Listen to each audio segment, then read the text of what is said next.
Video ini saya khususkan untuk orang-orang yang percaya Bambang Tri. Untuk membuka mata mereka bahwa Bambang Tri ini sebenarnya sakit jiwa. Entah dia sadar atau tidak sadar.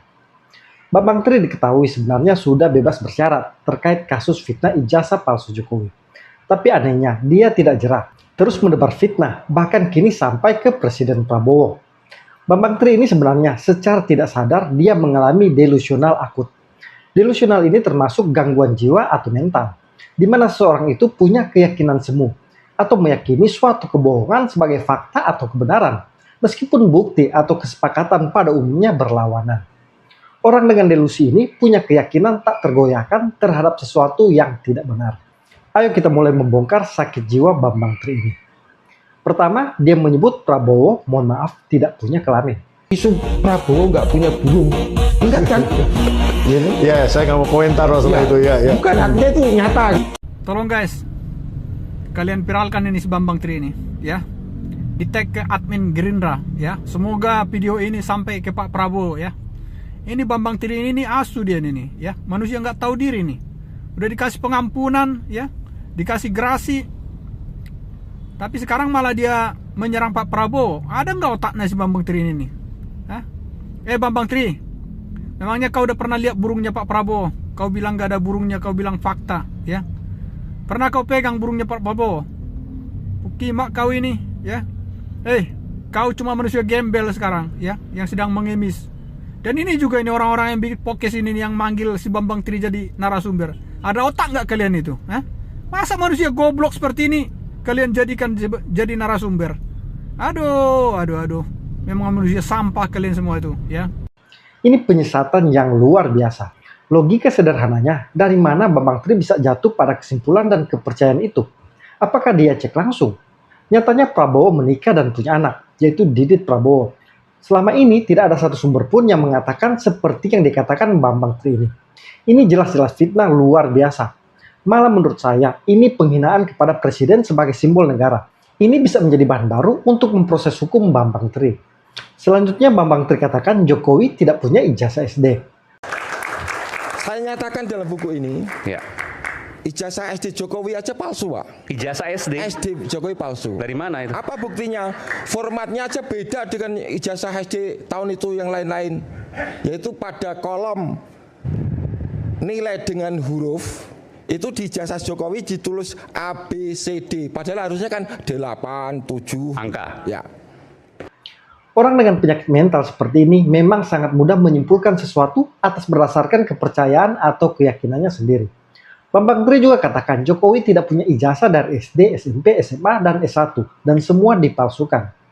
Bagi orang yang punya akal sehat, pasti tidak percaya. Karena mana mungkin Jokowi yang bukan siapa-siapa memalsukan ijazahnya dari SD hingga S1.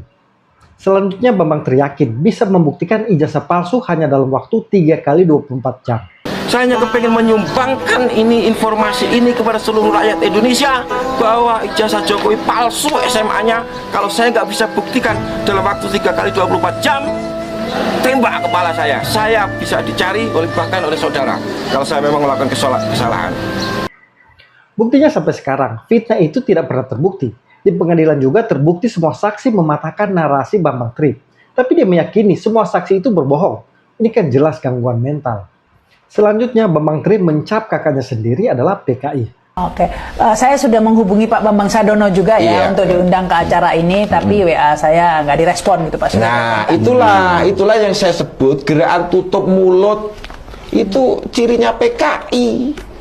Itu kakak Pak Bambang sendiri. Iya, walaupun kakak saya kalau tutup mulut ya saya bilang dia PKI dong.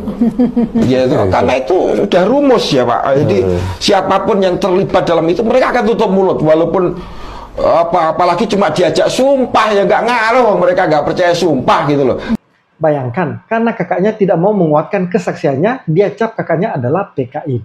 Jadi dengan kata lain, sebenarnya kakaknya sendiri tidak percaya dengan Bambang Tri ini. Tapi dia tidak mau dinyatakan salah. Pokoknya apa yang dia percaya adalah benar. Itulah salah satu ciri pengidap delusi. Selanjutnya Bambang Tri tuduh Osman Sabtaodang disuruh Jokowi untuk suap dirinya. Ya, saya belak-belakan aja sama Pak Jokowi. Pak, Bapak itu pernah manggil saya untuk ketemu Bapak. Lewat Pak Osman Sabtaodang, lewat kakak saya sendiri Bambang Sadono. Ya, Bapak panggil saya ke rumahnya Pak Osman Sabtaudang, ya, dengan satu tawaran, buku Jokowi Undercover nggak usah terbit, saya disuruh pilih jabatan atau uang, ya. Ini kata-kata kakak saya sendiri yang waktu itu anggota DPD. Dia mengaku disuruh Pak Osman Sabtaudang, ketua atau pokoknya ketua DPD kalau nggak salah ya, waktu itu Pak Osman Sabtaudang disuruh Pak Jokowi, gitu. Nah, jawab saya, pilihan saya adalah saya pilih atau uang atau jabatan, saya pilih atau. Kakak saya bingung kan, lah maksudmu apa? Gitu loh. Maksudku, kalau Pak Jokowi itu minta tolong ke saya itu berniat baik untuk menarik buku itu dari pasaran, dari peredaran gitu. Saya bisa saja, tapi Pak Jokowi bikin permintaan tertulis dong. Itu fakta, gitu. Jadi artinya bagaimana peristiwa itu terjadi. Tapi pertemuan itu terjadi dengan Osman Sabta, itu terjadi pertemuannya? Pertemuannya dengan kakak saya, Bambang Sadono. Masa dia bohong, masa bohongi adiknya sendiri. Hal ini telah dibantah oleh Ketua Hanura Osman Sabtaodang sendiri. Menurutnya itu fitnah dan dia tidak kenal Bambang Tri. Tapi itulah persoalannya, pengidap delusi ini percaya dengan apa yang sudah dia yakini. Pertanyaannya, untuk apa Jokowi menyuap dia dan menawarkan jabatan? Buktinya sekarang Bambang Tri mengemis-kemis donasi. Selanjutnya Bambang Tri yakin Jokowi punya bunker di Solo yang simpan banyak uang. Kalau sekarang saya memBKO-kan diri di bawah Bang Bitor. Apa? Karena saya melihat tujuannya. Bitor Suryadi ini jelas sekali. Pokoknya saya, ini omongan Bang Bitor ya, saya yakin bunker duitnya Jokowi itu ada di Solo. Jadi saya punya tujuan, kalau perlu saya mati juga nggak apa-apa, gitu. Itu kita bongkar dengan bulldozer. Kalau perlu kita minta pengawalan dari Kopassus, gitu. Bahkan kalau nggak dikawal pun saya tetap berani. Lalu saya langsung ngomong, oke, kalau Bang Bitor berani, saya ikutan, pokoknya gitu. Kira-kira di mana di Solo bunkernya, Pak? Ya pokoknya kita carilah nanti di Belum Solo. tahu ya. Apa nggak jamuran di lama-lama? Enggak, kan barusan gitu. Kan ada peti-petinya gitu, bagus. Iya, pastilah dikemas ini ya. Oh, jadi percaya itu, Pak? Sangat percaya, dan jumlahnya itu nggak main-main. Kata Bang Bitor, 6.000 triliun. Gitu loh. Oke, saya sebenarnya ini kan belum dibuktikan. Istilahnya apa yang disampaikan Pak Bambang ini belum ada buktinya. Saya ingin tidak percaya, tapi takut karena dulu saya juga nggak percaya waktu Pak Bambang bilang makanya percaya saja sama saya. Selain delusi, kayaknya orientasi Bambang Tri juga uang. Ketemu juga Betor yang disebut-sebut sebagai ular beludak. Koplaklah mereka berdua ini. Mereka punya halusinasi Jokowi punya bunker besar berisi uang dan mereka ingin cari bunker tersebut. Jadi setelah ijazah, sekarang bunker harta Jokowi yang dicari. Pak Bambang Tri, sekedar informasi sekarang sudah ada namanya bank. Disitulah tempat penyimpanan uang yang aman, tidak dimakan rakyat. Selanjutnya Bambang Tri sebut namanya dibahas khusus di sidang kabinet. Dan umum waktu itu yang sekarang jadi Kabaris-Krim, Agus Andrianto, Pak, maaf ya, saya dipaksa di sidang kabinet untuk nangkap Bapak. Siapa yang maksa, Pak? Wiranto sama Tito Karnavian. Loh, itu sidang kabinet kok bahas penahanan orang itu? Sidang kabinet itu bahas kebijakan penangkapan dan lainnya, itu wewenang mutlak penyidik mediatif gitu, Wiranto itu. Dan sekarang saya tahu, Pak, pejabat menteri yang pertama kali mencari buku saya adalah Wiranto. Tahu apa yang dia tawarkan? Apa? Mas, kita damai aja ya, kita nggak menemukan apa-apa, gitu loh. Mas jangan menuntut. Setelah kita tahan gitu, Mas langsung pulang. Kemudian istri saya ditelepon, Bu, Pak Bambang mau pulang, tolong kita dikasih kopi 50 juta dong. Itu modal apa? Dikasih kopi-kopi? Dikasih duit maksudnya untuk ngopi-ngopi karena mau pulang, ini nggak bisa P21, minta 50 juta. Lah istri saya langsung menelpon teman saya namanya Kunto Arif Wibowo, waktu itu adalah komandan Korem di Palembang. Pak Kunto menyanggupi, taruh di mana duit saya kasih, Bambang Tri saya ambil. Tapi istri saya kemudian dilarang oleh kakak saya sendiri, jangan ikut campur masalah ini. Artinya itu nggak bisa P21. karena nggak ditemukan kesalahan di buku saya. Pertanyaan saya, seberapa penting Bambang Tri ini sehingga harus dibahas khusus di sidang kabinet?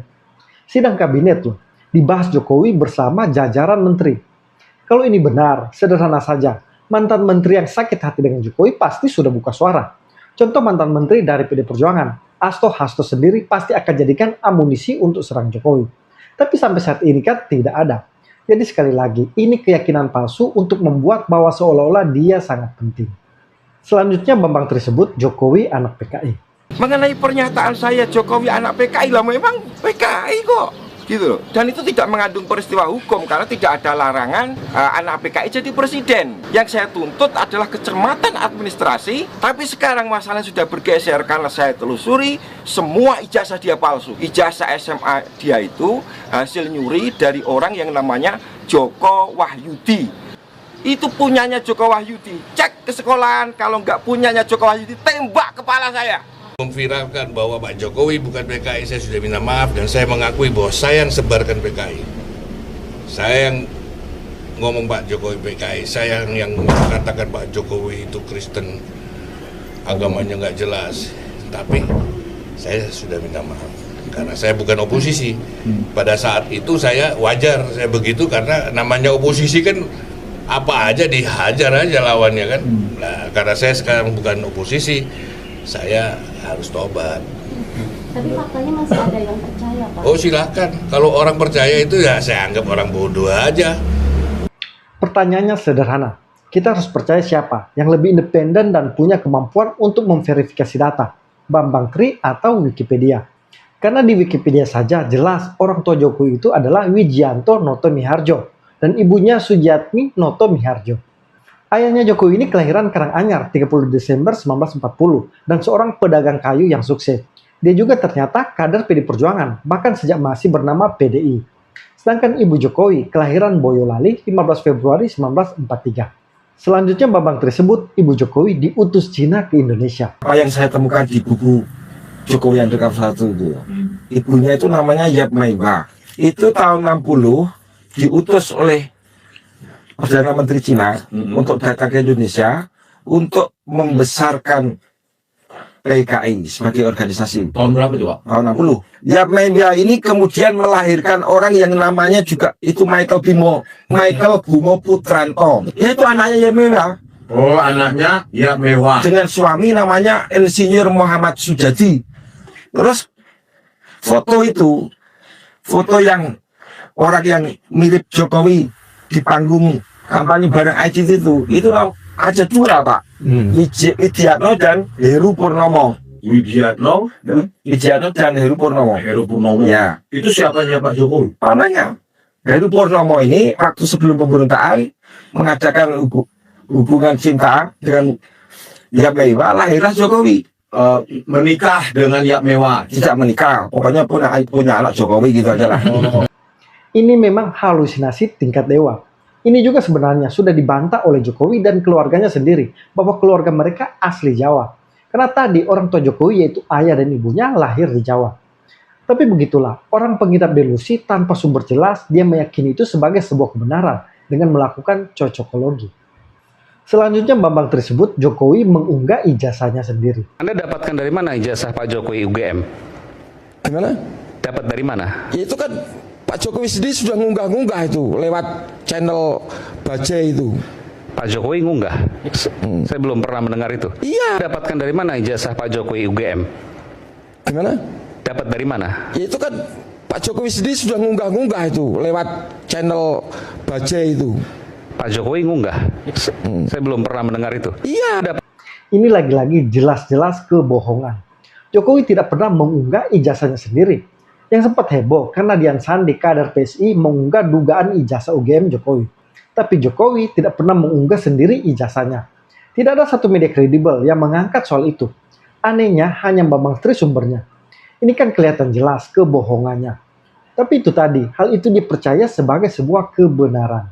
Selanjutnya Bambang Tri catut nama uskup dan sebut Jokowi dibaptis Katolik. Kalau kemudian tadi orang tuanya, kalau bukan Sujiatmi ini ibunya, sebenarnya ibunya Pak Jokowi ini siapa? Nah, dari situ saya mencari referensi siapa ini wanita-wanita beralis tebal yang ada di sekitar Jokowi waktu itu gitu loh. Ketemulah seorang wanita itu tadi, Yap Meiwa itu. Oh, ya, siapa itu Pak?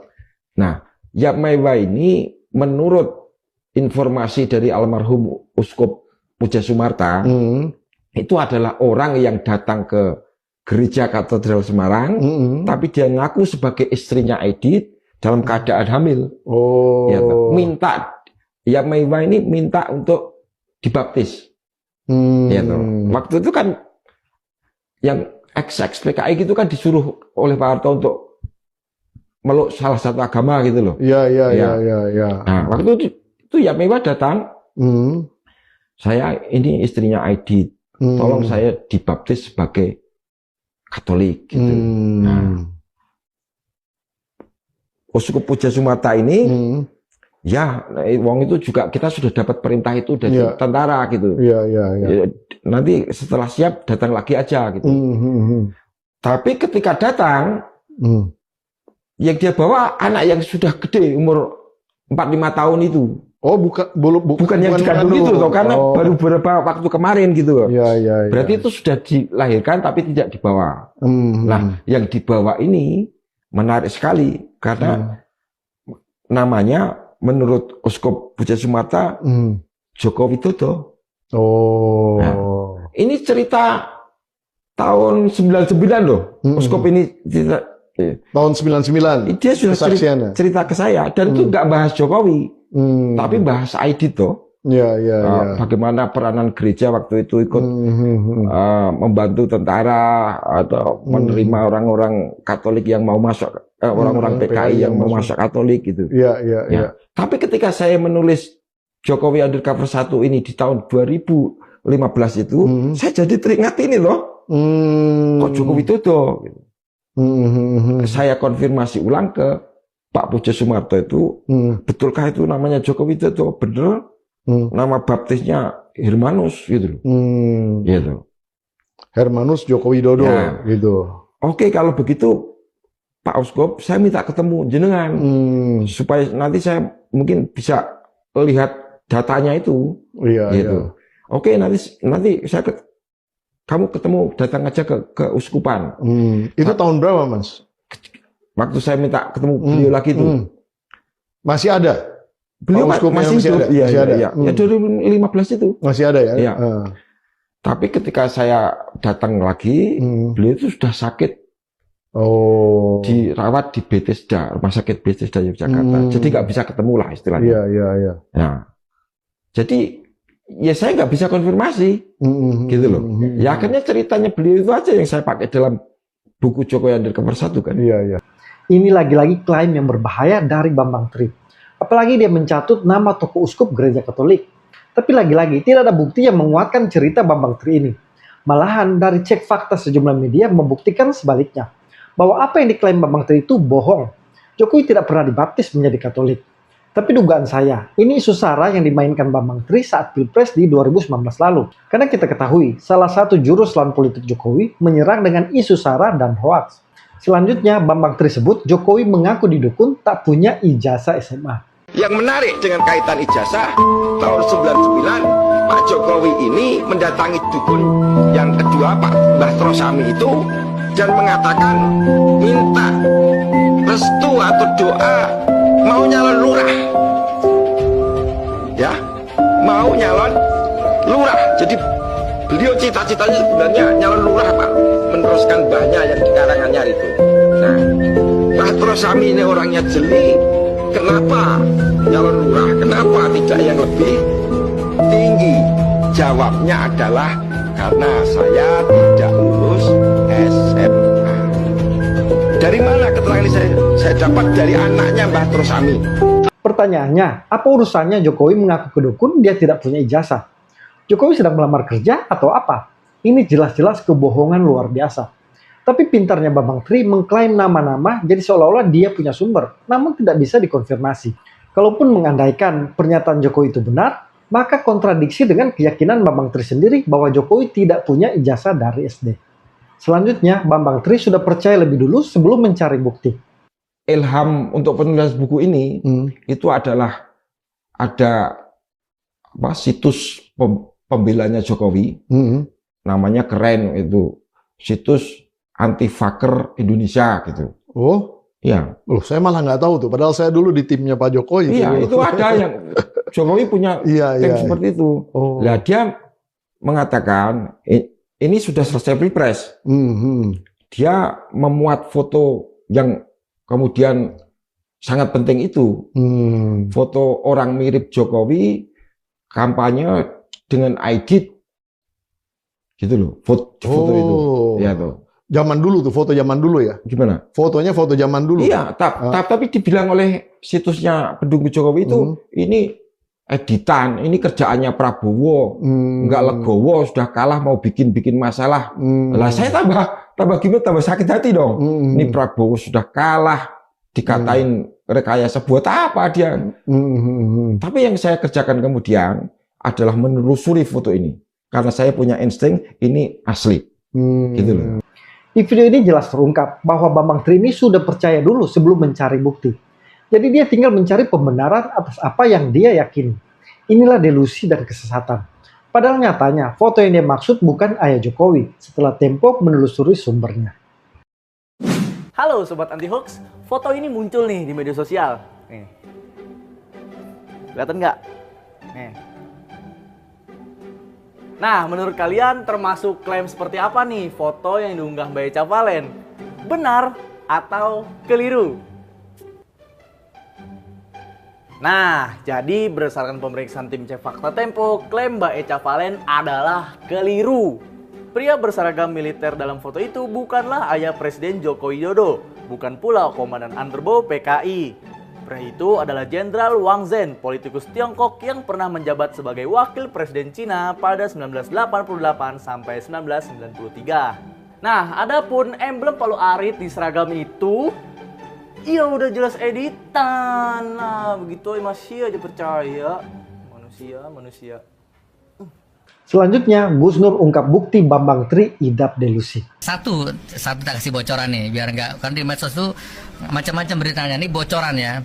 Suatu ketika Isya ya, jam-jam 9 malam lah ya, setelah Isya, di lantai 15 di Bareskrim nih, Bareskrim ya. Saya sama Bambang Tri di situ melengkapi berkas, Ibu Eli. Saya ditunjukkan oleh penyidik, ada foto, Gus, ini foto. Ini foto tentara yang katanya Bambang Tri jarinya 4. Coba lihat, ternyata kan jarinya 5. Paham nggak maksud saya? Penyidik nunjukkan foto ke saya. Loh, kan otomatis saya spontan. Kaget saya. Ini katanya Bambang Tri jarinya 4. Ternyata 5. Coba lihat Gus. Masa Gus masih percaya sama Bambang? Spontan foto itu tak tunjukkan ke Bambang. Nah, apa responnya? Mas Bambang, ini fotonya. Katanya sama 4. Saya dibentak sama Bambang Tri sambil melotot. Ngapain Anda nunjukkan foto ini ke saya? Apa maksudnya? Seumur-umur saya nggak pernah dibentak orang, teman-teman ya. Bambang Tri ini saya sayangi, saya hormati. Kok tiba-tiba bentak saya? Saya punya foto yang versi 4. Mau apa? Gitu. Setelah bentak saya, penyidiknya dibentak juga. Kamu ngapain nunjukkan foto ini ke Gus Nur? Apa maksudnya? Ayo taruhan sama saya, sama penyidiknya berantem. Kalau ternyata jarinya 4, kamu mau apa? Setelah bentak saya, bentak penyidik. Penyidik itu namanya lupa, dia yang antarkan surat ke rumah saya. Sejak itulah 190 derajat mindset saya, paradigma saya berubah tentang Bambang Tri. Kejadian 4 bulan lalu? Ya, waktu di Bareskrim. Ya Allah, salah saya ini. Pak, infonya dari mulai di Polda hingga sini juga sempat terjadi ketidakcocokan juga. Ya, mulai dari Bareskrim, ya kan? 4 bulan lalu. Ya, sejak itulah intinya, sejak kejadian itu. Saya coba masa saya dibentakkan. Siapa saya, siapa dia, kok bentak saya gitu. Tapi setelah itu sudah nggak pernah bicara, saya selalu minta pisah kamar. Ya sepatah dua patah, tapi dia tetap minta rokok ke saya. Sampai di sini pun dia masih minta rokok ke saya. Ini udah hampir 2 minggu dia nggak minta rokok ke saya. Gitu teman-teman ya. Ini salah satu video kunci yang membuktikan Bambang Tri itu mengidap delusi. Dia meyakini sesuatu yang tidak nyata. Bayangkan orang lain melihat jari tentara itu 5. Tapi di Bambang Tri dia berkeyakinan 4. Gus Nur sendiri sudah tidak percaya dengan Bambang Tri. Terus kenapa Roy Suryo dan Rismon JS masih percaya? Jangan-jangan mereka ketularan sakit jiwa, yaitu mengidap delusi. Menurut saya, 14 video ini sudah cukup untuk membuktikan Bambang Tri ini sakit jiwa.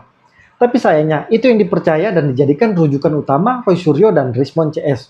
Dan sebagian publik terutama yang masih sakit hati kala Pilpres percaya juga. Jadi bagi saya, kalian sedang dipermainkan orang yang sedang menginap gangguan jiwa. Jadi saya usul, pertama, Bambang Tri ini harus diproses hukum lagi. Apalagi dia tidak pernah sadar dan malah membuat fitnah baru, termasuk fitnah ke Presiden Prabowo. Kedua, Bambang Tri ini harus diperiksa kejiwaannya. Jadi kepada teman-teman yang punya kerabat atau kenalan yang terpengaruh dengan narasi Bambang Tri, tolong sebarkan ini. Sadarkan mereka, karena mereka mungkin tidak sadar telah dikebuli orang yang mengidap gangguan jiwa akut. Salam kontra narasi.